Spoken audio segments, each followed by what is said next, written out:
We use AI a lot in our business. It's like a graduate from university. They have got all the knowledge that they absolutely need, but they have zero experience. And if you don't take the time to train them, to explain what you need in terms of outcomes, to actually show them the context, then they might be the smartest university student that there was, but it doesn't mean they're going to be good at doing the job. So if I just go from the high level, we allow you connect all your data to any of the popular AIs out there. And then it's incredible. You're only limited by your imagination. Now you can make them real thinking partners. You can ask for insights in your business. You can generate reports, stuff we can't even imagine.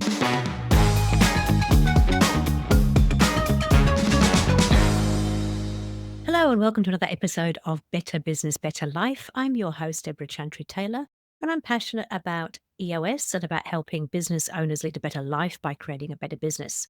I'm also very, very passionate about tech and AI and how it can actually help us in creating a better business that creates that better life. And so today I'm super excited to have some guests who have taken a business from a small business into a very, very large software business that ended up being worth over 40 million, I believe.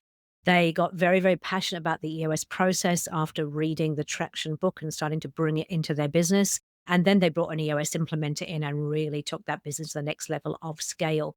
And from there, they sold the business or sold out of the business in part and still shareholders in it. But they took all the knowledge that they had and that passion for EOS and the passion for software and developed an EOS software platform called Success. So today they're going to be talking about what took them on that journey, how they got to where they got to, what they learned from implementing EOS in their business, and what effect that had on the way that they developed this software, which is absolutely EOS pure. So please welcome to the show, Peter and Philipp from Success.co. Welcome to the show, Peter and Philipp. It's wonderful to have you here. Hey, great to be here. Yeah, indeed. Great to be here. Yeah. Hey, look, we've been talking about doing this for a while, and I'm really very grateful for giving up your time, particularly as I know you're in a different time zone to me. I wanted to get you on the show because I know that you guys are absolutely passionate about EOS and about software, and you've got your own software company. But I've also heard your story behind it all, and so I really wanted to hear have the listeners hear that story. Would you mind sharing with me, how you got to be to where you are now? Yeah, sure. I'll do the story. We built, Philip and I built a pretty big software company. We bootstrapped to 36 million, and then we raised money and made it much bigger again. But if we rewind back when we were about 70 people, I was the CEO. I'm also a passionate developer, software developer. I love customers and product. I would say the business was chaotic to say the least. Everything was kind of haphazard. Everything was kind of like running the business part was secondary. We had a great product, and that's what we were focused on. So about 70 people, we were what I call a basket case. Somebody gave me the book. Somebody gave me the book Traction. I don't know how it ended up on my bookshelf, but one day I finally read it, and like so many people have had the exact same story. I was like, this is exactly what we need. Philip was working with me at the time, and Philip also fell in love with the book. We brought it to our leadership team, and a bit of a job to convince them, but once we got them on board, it was a beautiful thing. It really put manners on the business.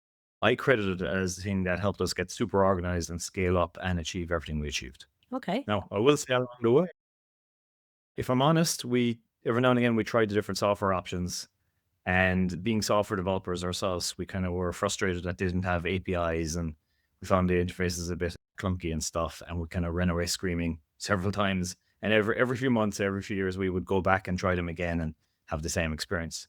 So I suppose that's what led us to where we are today. When I stepped out of teamwork after 17 years, a year and a half ago, I was meant to take a year off. And as usual, typical visionary stuff, I started dabbling. I found a really cool technology I wanted to do something with. And then I had the epiphany one day, why don't I go and bring great software to EOS and combine my two passions, I suppose.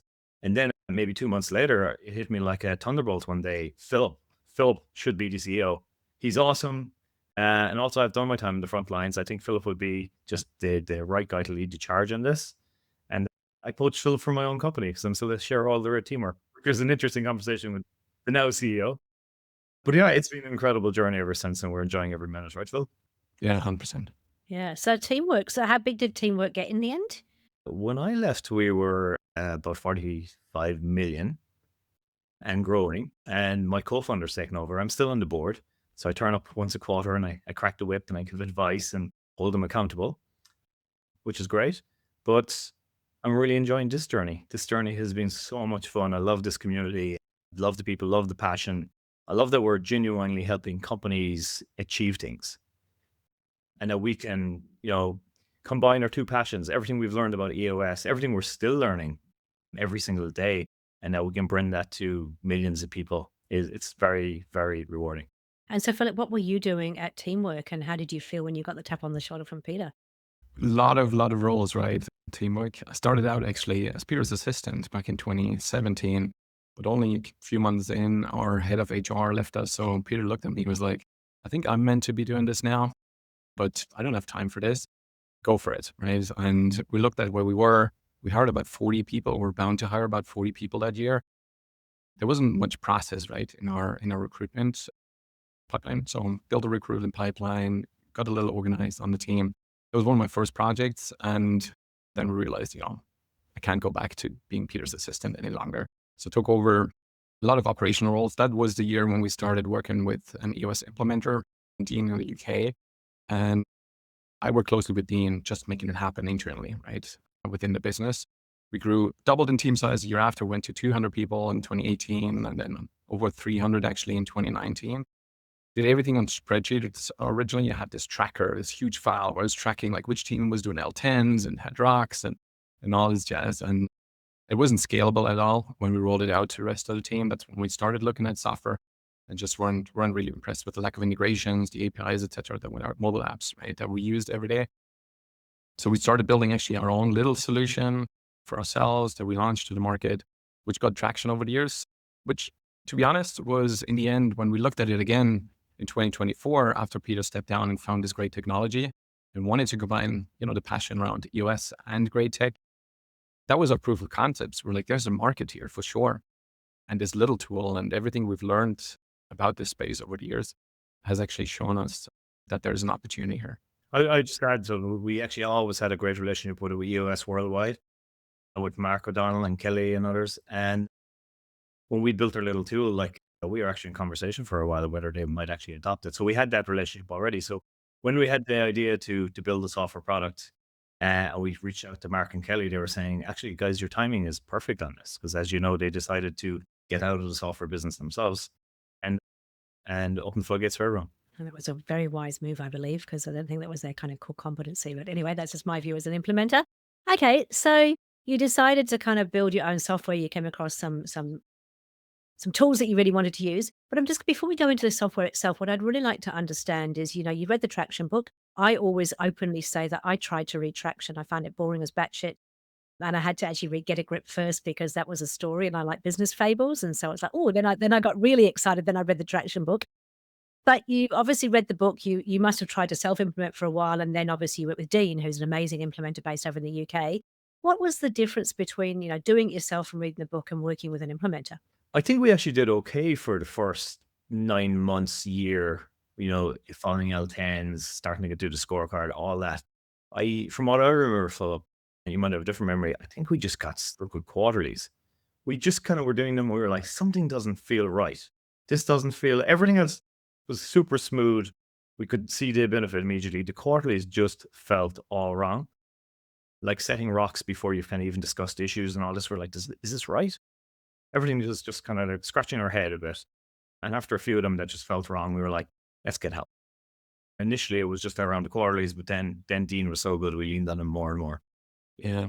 I think for me, and that's what you're pointing to, Peter, right, is having an implementer helped us, me personally, right, to step out, actually partake in a meeting rather than facilitating a meeting. And we were, as you said, right, we were always wondering about the process rather than the conversation.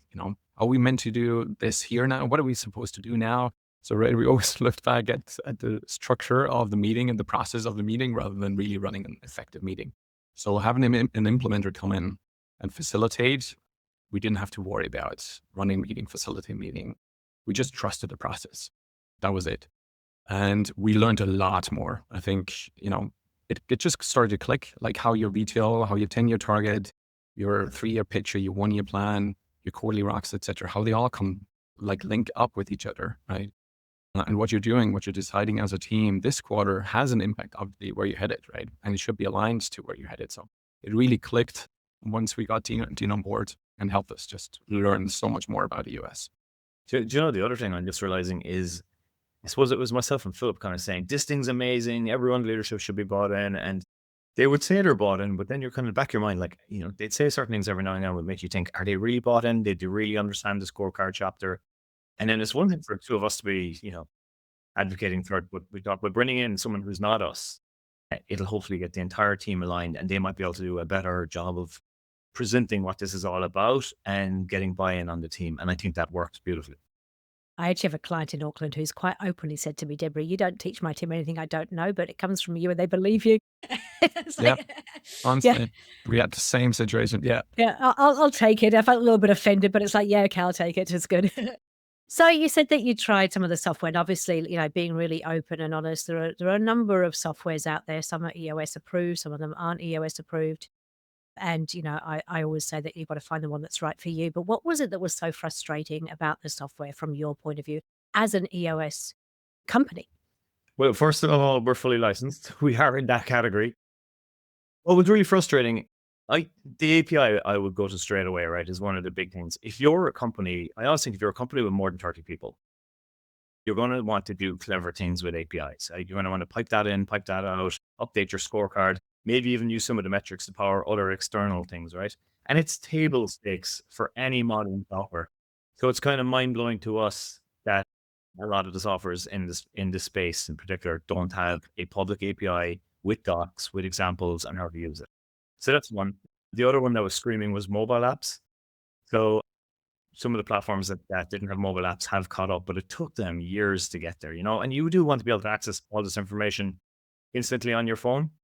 The next thing then is just what I described as a clunky interface. Like we're software guys, like, so we've kind of philosophy in our software of don't make me think. So when a user has to think, particularly our staff, when our staff come in and there's things that are confusing in the software and it takes a while to learn, that's not something we like. And then I remember us actually trying, I won't say the name of the product, but trying a popular product in this space. And I updated something on my screen and Philip updated something on his screen. And we're kind of left scratching. We're like, I don't see what you added. You don't see what I added. And that's when we realized, oh, you have to refresh. So we're like, oh my God, I can't believe modern software works like this. We're used to, in all these platforms like Google Docs and everything's just real time in any modern software. So I think it's a combination of those things. And those little things, they sound like little things, but there's 100 other paper cuts all around the place that just lead up to a frustrating experience, whether it's the printing experience or whatever. We just kept coming in up after roadblock in the software. Eventually, we're like, we would do a better job at this ourselves. Yeah, for me, you're coming at it, honestly, from your core passion, right, is the tech behind it.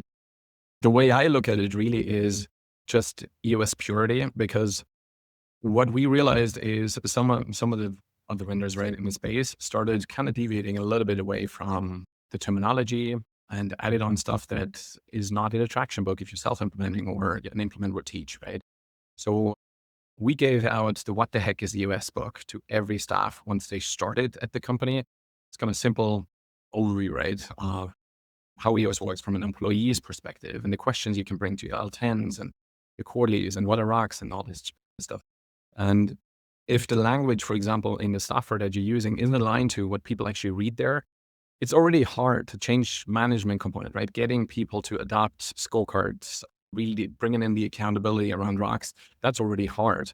If that's not aligned with how you onboard people and the language that's being used in the resources and the stuff that you're teaching them around the US, I think that's a problem. So we looked at the space. We looked at all the Trustpilot reviews for, potential competitors, obviously, when we decided to do this. From a tech perspective, what are the feature sets? What are things like mobile apps, et cetera, that they didn't have, that people were really asking for over the years? And the feedback on the software, what can we do better there from a user experience point of view?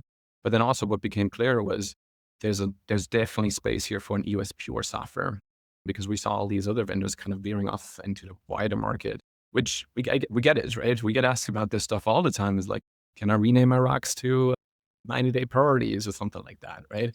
You got to be, it's the shiny object syndrome, right? There's millions of companies out there that might need an operating system internally and software to manage that, but we got to find a lane and a niche, and I think we've done that with the EOS Purity piece. So just to be super clear, we decided from the early days, one of the things we're going to do is stick with EOS, purely EOS, and we're going to be led, our entire software is going to be led by implementers.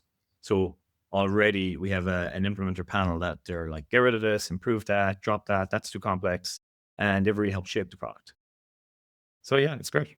And I know you were at the EOS conference just recently, and so I'm really keen to hear, what were people asking for? And yeah, I've got another question, but I'll start with that one. What were they asking for at the conference? Primarily, how are you different? Right? That was my main question, because there's a lot of vendors in the space at the moment, as you said, Debra, as well, licensed or not licensed, that can do what you need, to do to run your level 10s and have your rocks and your VTO documented. That was the first thing. And that's what we lead with. Just what we talk about around EOS Purity. If you're really bought into the process, everything is templated in the software. When you come in, you don't have to set anything up. Your level 10 structure is already in there. Your quarterly is VTO exactly like it's being taught by an EOS implementer. The integrations, and then also the modern tech behind it that just syncs in real time, works offline. You've got mobile apps to complement it. That's honestly the one thing that we get asked a lot. Also, where is this headed? AI, what are you doing around AI? How can we adopt it? That was a big theme at the conference as well. Peter, did you hear anything else? Yeah, no, it's exactly that. I suppose a lot of people that have been using other products for years have their frustrations. So they kind of go straight to, can you fix this? Can you fix that? Do you have this? Do you have that? And when we show them that we have these things, they're blown away. And then they start asking about price and stuff. We're also in every language. So I think we support something like 16 languages at the moment. We recently added French Canadian because somebody asked us for that. We support multiple currencies, including Australian dollar. You'll be glad to hear, Debra. So that's really important as well. I think we pride ourselves on good tech, but also a philosophy of don't make me think. And we really, really listen to the market, listen to our customers, and listen to implementers. Beautiful. The question I was going to ask, the next question was, I have seen clients who have either built something themselves in Excel, and there's links through to various Word documents and all that kind of stuff. And as an implementer, it's actually quite tough for us because it's not something we can easily go into. I've seen people use ClickUp. I know Monday.com have launched their own EOS version and everything else. But what would you say? Because I had a client particularly who had built something within Excel, and every meeting we ran, I just found it really, really clunky. And I just said, look, will you please just try some software? Just try it for 60 days and see what happens. And they resisted for close to 12 months until one day I finally managed to get them to actually try it. And then once they tried it, they were like, oh my God, why didn't you give this to us earlier? And it's like, I've been trying. But it was like, even though their tools worked, it's just it is the like, you have to think too much. You can't be in the meeting, participating in the meeting, because you're focusing on how do I make all this stuff work together. So yeah, what do you say to people who are thinking about doing themselves, or worse still, because the whole AI thing, oh, we can build one in AI in a couple of weeks. Why would we pay you guys software fees? We're having these conversations, which is, you can do that, absolutely. You could vibe code the app probably in like a month or so. But if you leave it sit there, who's gonna service it? Who's gonna maintain it? Who's gonna make it better, right? Who's gonna have the integrations, that you might need to sync your data from other tools in? Compliance is a big one at the moment, right? Like if you're in a certain industry, there's very sensitive data that you might bring in even on customers, right? How do you make sure this is compliant? So I think build versus buy, usually it's always the buy solution, because in the end, it's just cheaper if you look at the maintenance cost, right, of building your own thing and maintaining it. Back to the spreadsheets, that's what I did for years, right? I mean, I had our scorecards on the spreadsheet. We had our L10s then in Docs, or our own document kind of solution editor within Teamwork in the day. They never really synchronized. So it was very tedious to pull. You had to copy and paste data from one spreadsheet into the other doc where we were in the L10. Our VTOs were on a beautiful slide deck, but it was just hidden away. It wasn't really accessible or visible to people, right? So they might have looked at it at a state of the company, quarterly kickoff once a quarter, and then forgot about it. So it was never lived. And that's where I think the software really comes in, where you have everything in one place. First of all, you have all users, giving them the right visibility if you want to give them visibility into the VTL, accountability chart, etc. And then have the standard structure of running an L10. The way we do interpret the software is it should just be there to augment you. Like if you think about the L10, the structure, first couple of sections, really just speed reporting, right? Is it on track? Is it off track? Let's drop it down if we want to talk about it in the issues list. So there's little things like a one-click drop it down icon that just, you have the data in front of you. It's your scorecard is green or red. If it's on track, off track, it's just in your face, like what's going on in your business. And you can decide then, what are you going to do about it in your issues? Add to-dos from there. People get prompted to actually do their to-dos. The to-dos sync into a Monday or a ClickUp, right, where the work actually happens and synchronizes back once the work is done. So it's ready for your to-do review in your next L10. So all these automations, these steps that you would have to do manually if you're on a spreadsheet, that's just taken away. So the software is really there to help you standardize the process, roll it out across the team, and run an effective L10 and beyond.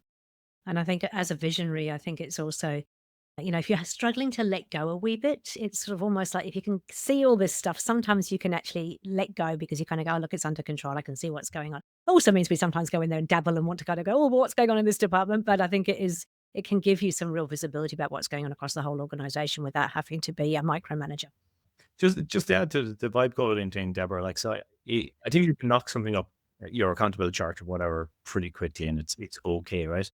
But good software, like really good software, really takes time. Like the amount of effort we put into polishing the UI, simplifying it, adding functionality for that one day that you need it at this random time. You need this one feature that's in our drop-down menu, or like even with AI, even with the pace we can move, like it still takes so much effort and engineering to do, say, the process component that I built. Like it's just an incredible amount of work. So like, I don't think it's realistic that you could vibe code something to the level that a professional software company can do. And it'll always be mediocre and then it'll fall apart after a while if no one's maintaining it. And you can get probably the 5 foundational tools to work reasonably effectively. But as we know, EOS is more than just those 5 foundational tools. And so, yeah, all that other stuff being built in is fantastic as well. Okay. I'm assuming you run your own business on it. 100%. Of course. Please say that.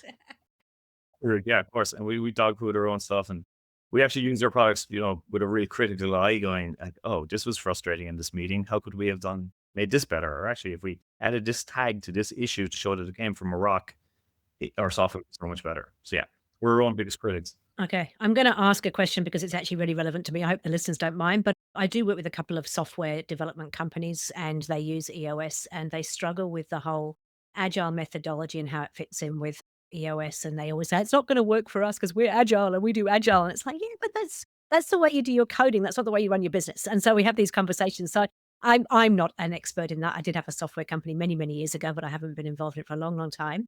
How would you help me answer that question? So we can't do EOS because it doesn't work with our agile development. Yeah. Am I allowed curse on this podcast? Oh, absolutely. Or I would say that's bullshit. Oh, is that all you're going to say? I mean, I say fuck, so it's all good. I'm a professional software developer. I've been doing code since I was 10 years old, right? And I know exactly what they're talking about, but they're two separate sides of the coin, right? One thing is getting the software product built and absolutely do whatever waterfall, whatever Scrum, whatever crazy thing, flavor of the week you have there. It's a totally separate thing. That's the day-to-day getting stuff done in the business.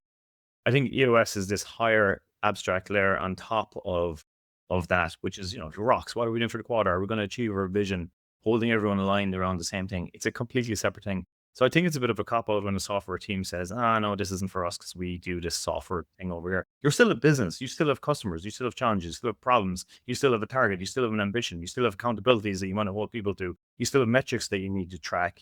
All of this. You still need to have a weekly meeting at the same time that's actually effective, and so on and on and on and on.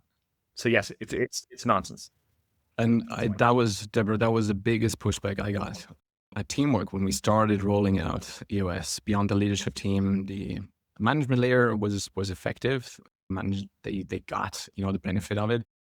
But then we had exactly that. I remember on our CRM team, Adam, the team lead for the CRM team, he was the biggest kind of rejecter of EOS within the business, I would say, for months, right? The way we turned him around was really showing, like, I asked him, well, how do you define a good week on your team? What are you tracking at the moment? How do you make sure people actually get their stuff done? And instead of looking at just output, right? A sprint cycle, like a new feature developed or something, right?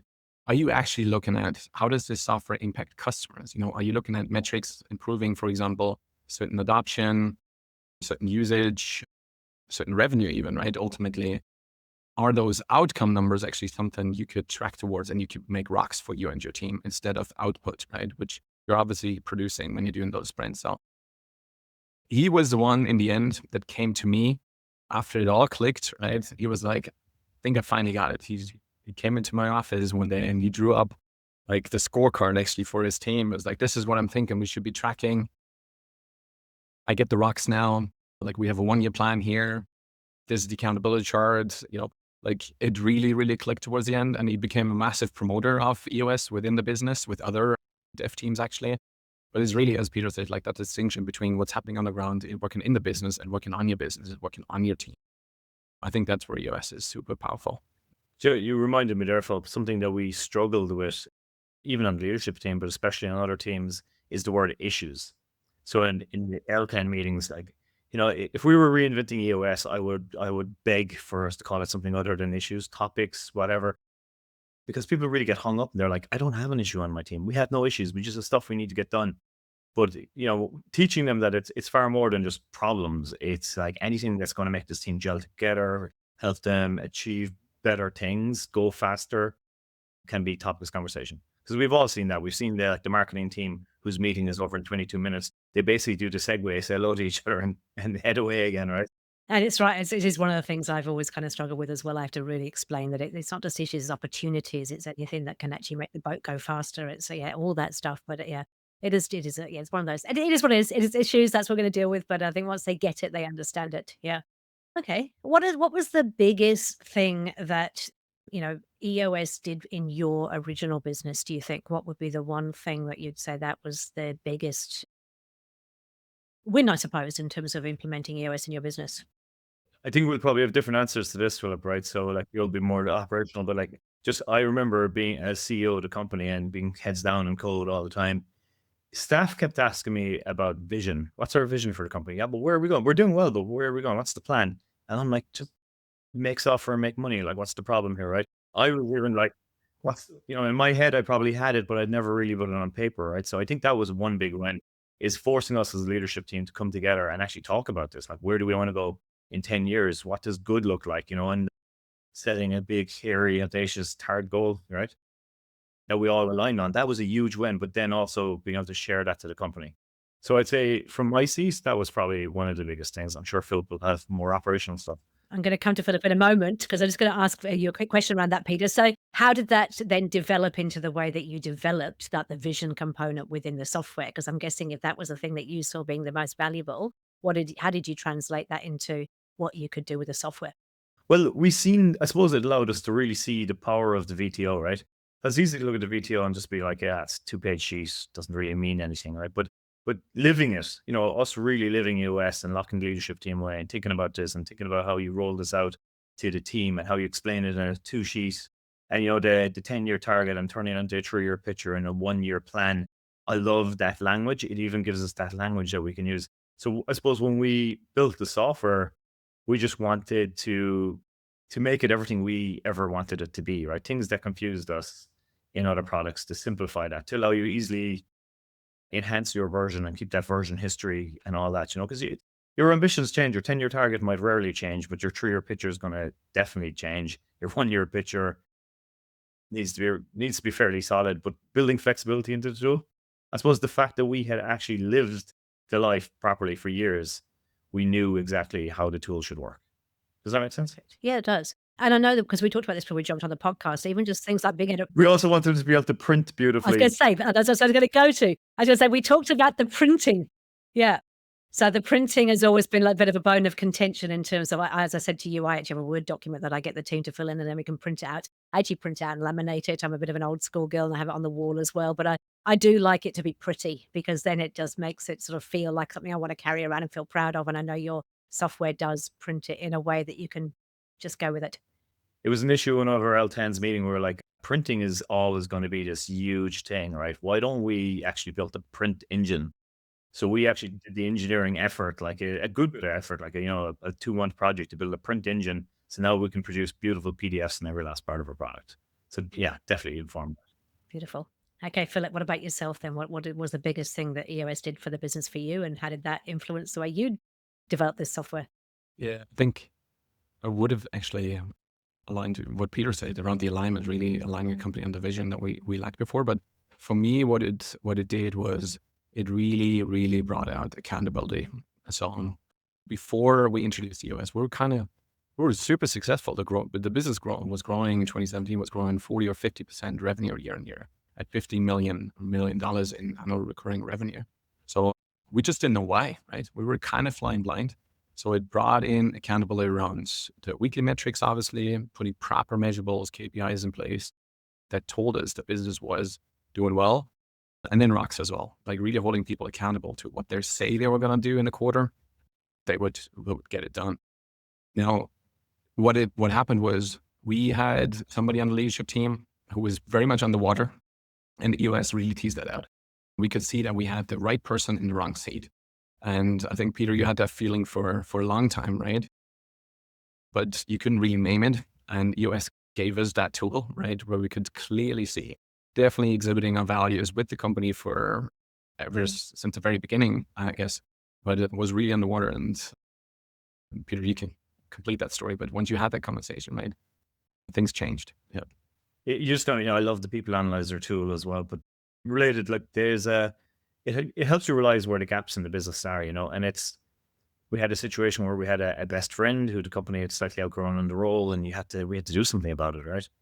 But it gave us the confidence and the tools and the ability to look at the big picture and see that. Sometimes when you're in the day to day, you can't see the wood from the trees, right? So I think EOS has been super powerful around that. So yeah, so we finally did something, and great things happened. Awesome. I love that. I was just thinking, I love the people analyzer too, because I just think that takes away all the emotion. I think sometimes the emotion. I know what my question was. You talked about, so accountability. So I always sort of say that you cannot force accountability from anybody. You can only give them the tools to step up and take accountability. And that's what EOS actually does. But, if we're talking about APIs, I've always been a bit of a proponent for having people physically put a number in because they have to own the number. And it does, when you have to, because I do 3 level 10 meetings every Monday with my 3 businesses. And when I have to physically put my number in and kind of go, damn it, I haven't done what I'm supposed to do. It does make you feel a little bit like, oh, I'm going to have to explain this, which is a good thing. So with APIs, how do we get around that? How do we still ensure there is that ownership and that, that actually belongs to me? There's no magic bullet to that, I suppose. Like just because a number automatically updates on the scorecard every week isn't an excuse for you to kind of not feel that you own that number. So I think it's down to the human. There is no magic answer for that. It's kind of similar to you people using AI to augment their jobs, right? Like you still have to do the thinking. The AI can't do all the thinking. It can't do your job for you. It can help.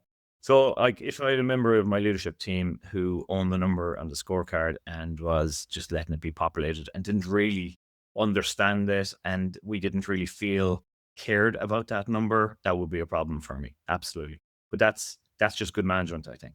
Follow the process, right?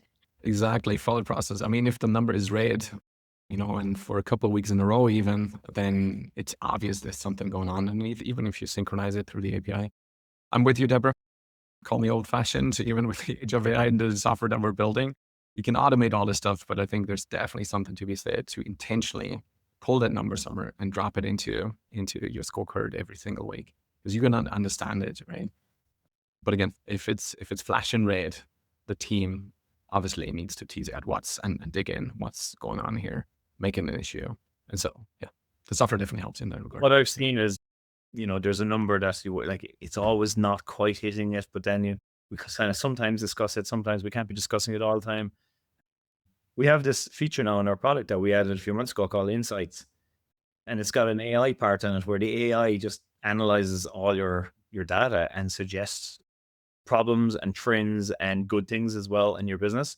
But there's nowhere to hide really, right? The AI is going to point out, hey, you've missed your weekly sales number like 9 times out of 12 this quarter.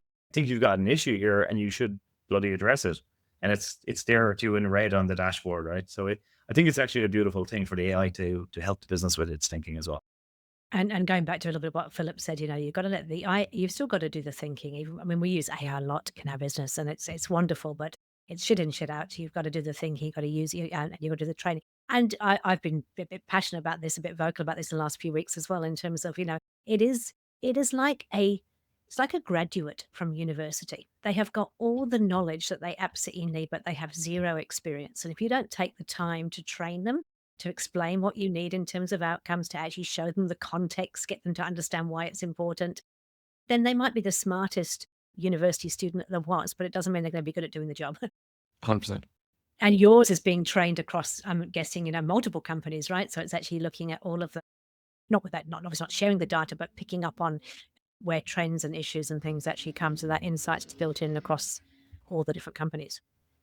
Yeah, 100%. Like, I love the SWOT analysis when it does it, when we show it to customers, because it crunches on all the data in your company, the rocks, the VTO, your tracks, your trends. It looks at everything, stuff that it would take a human so much time to pour over, right? It looks at all of that in seconds, and it comes back with some beautiful stuff. I remember showing it to a customer recently, and it's one of the weaknesses was team morale on a particular team, and they were like, "Oh my god, that is 100% a weakness, and we never, yeah, how did it know?" I'm like, "I have no idea, dude. It's just looking at your data." It's super powerful to force them to kind of like think about things critically. That humans we're not perfect, right? We're not going to see everything, and I think leaning on the strengths of AI, but not relying on it to replace our thinking. I think that's the critical thing we're trying to get across, to augment your thinking. And you can't avoid AI. AI is coming for every job, every role. Every business has to evolve, and we're trying to make that easy for people. Beautiful. So tell us a little bit. So I know you've got some new, so you've got the insights, obviously. You've got some other sort of nice little things being built into it. Tell me a little bit about that, because I'm really interested in AI. I think that actually since we last showed you the platform, Deborah, we've added so much. So the insights, we built beautiful dashboards.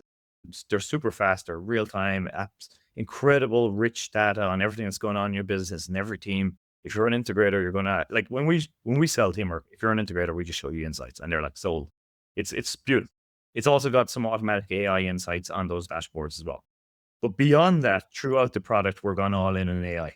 So if I just go from the high level, right, we allow you connect your AI, connect your success code, all your data to any of the popular AIs out there, such as ChatGPT or Claude.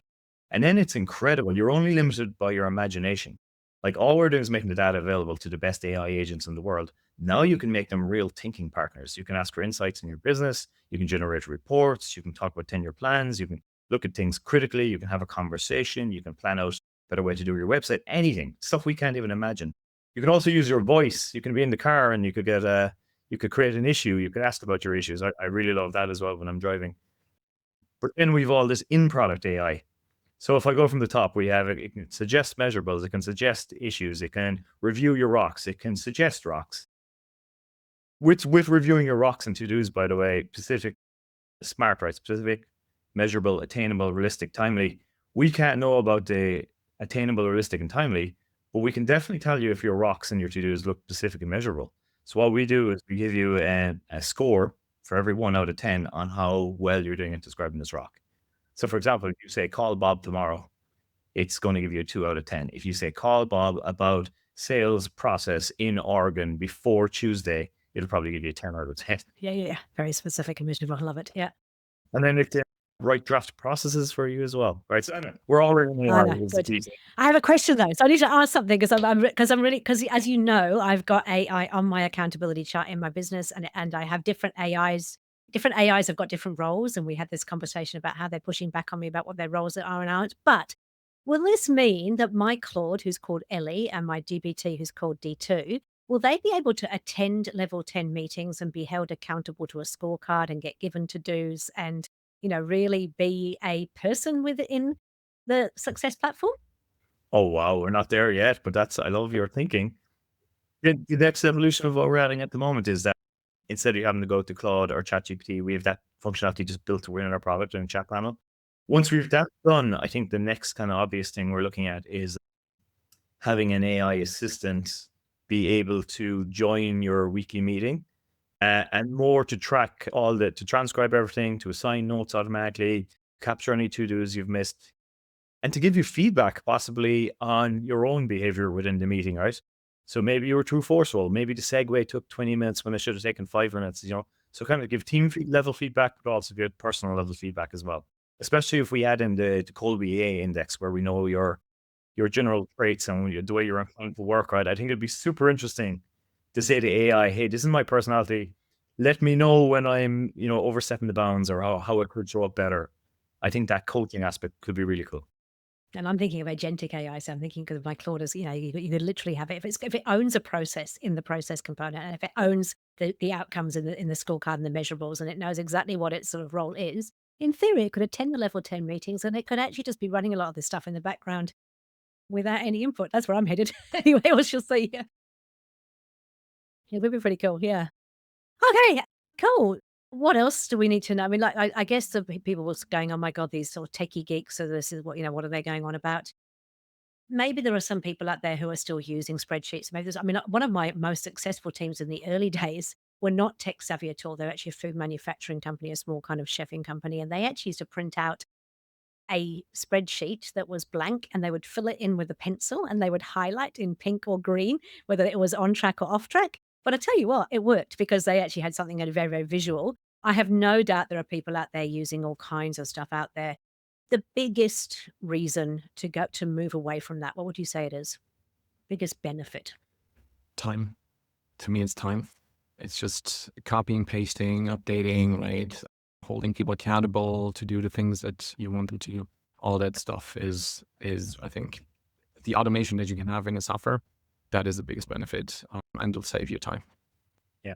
I think it's impractical as well. I mean, how are you going to do something like an accountability chart on spreadsheets or manually offline? It's just too difficult, right? And humans, we're visual creatures. Like, we like to see things visually. An accountability chart makes sense. And be able to move things around and plan the future version of it and double click to change roles and stuff. It's very hard to do that in other formats. The other thing I would say though is, like, no amount of technology will, to your point there with that company that was running offline really well. I've seen companies with all the technology in the world that are running terribly, right? So at the end of the day, there has to be that self accountability on the team, and no tool will magically fix that. Our goal is to make it as easy as possible though, so that the tools don't get in your way, so that you're not trying to fight the interface. We have a philosophy of don't make me think. Everything in our product should be straightforward and easy and obvious. And if I'm honest, in other products, I see things that I'm like, this is very confusing. And they're making the users learn the product. Whereas our goal is that the product just works for you automatically, so that you frees up your time to actually work on your business.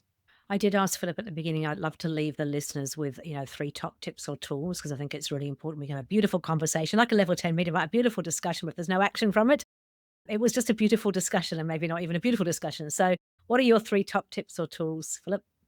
Yeah, I think the first one that we learned over the 9 years, having been in the EOS community, adopted EOS in 2017, is one, trust the process. Use the language, right? Really lean into the EOS process. There is a tool for every problem, every kind of hitting the ceiling challenge that you might face, right, along the way. The second one is, we're passionate about tech and AI. AI is definitely coming into, everywhere. So, but I do strongly believe that it's not the companies that will succeed with AI, right, and leverage the most aren't the ones with the fanciest tools or the biggest budgets. I think it's the ones that start now with something small, like even for personal use, right? Look at the processes that you do repeatedly, little reports or something, or, like we do, obviously, monthly reporting. Can you automate this? How much time does it currently take? Do you have the data available that you could give to the AI?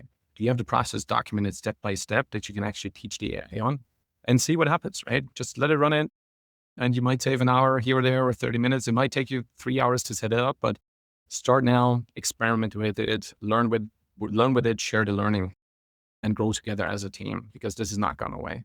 And then the last one is, I'm passionate about Claude, like big tools, that are out there. I fell in love with Claude. Used ChatGPT before. It's just, I don't know, it feels nicer. It does the things that I want it to do. I feel like it understands me better.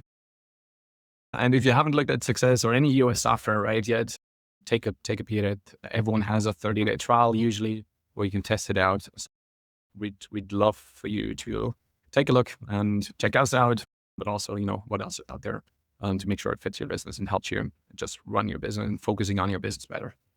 And our free plan as well gives you the scorecard and the VTO and the accountability chart completely for free. So, get in there and give it a go. Give it a play. Absolutely. Okay. So success.co is where you'll find it. As you said, it's in multiple languages, multiple currencies. Great little product. I was just looking earlier. I mean, I have the app on my phone because I'm the kind of visionary that kind of wakes up in the middle of the night and kind of goes, I need to put that into my issues list. And so my poor assistant often gets, lots of issues coming throughout the week, but it is good to have that stuff there. I love the idea of talking to it. I use Whisperflow all the time because I can't type to save my life. I'm 55 years old, and when I was at school, typing was for people who want to be secretaries. I was like, no, fuck that. I'm not going to be a secretary. I'm not going to learn to type. And now I really wish that I had. So talking is good. I love it. Any last parting words, Peter? Oh, look, we're super passionate about EOS. We're super passionate about software. We're trying to build the best platform in the world. All we do is EOS. We're not going to try and do 100 different things and be jack of all trades. We'd love for you to come on and check our product, and we won't let you down. That's it. For me, this was fun. Really enjoyed it, Debra. I think, kind of nostalgic memories from the teamwork time where we introduced the EOS just came out here.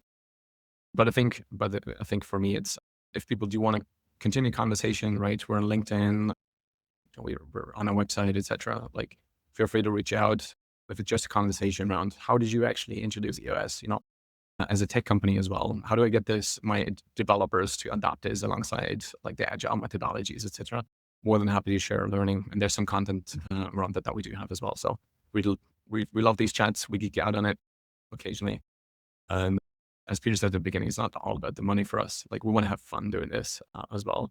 So, and it is very much fun right now. So, and I can hand on heart say from my own personal experience, I've reached out to you guys several times with issues and things, and with some of my clients' requests, and I know that you've always been available. Sometimes I do wonder if you sleep, but you have always been available, and I know how friendly and how helpful you are, and I can feel the passion without a doubt. So yeah, thank you for that offer.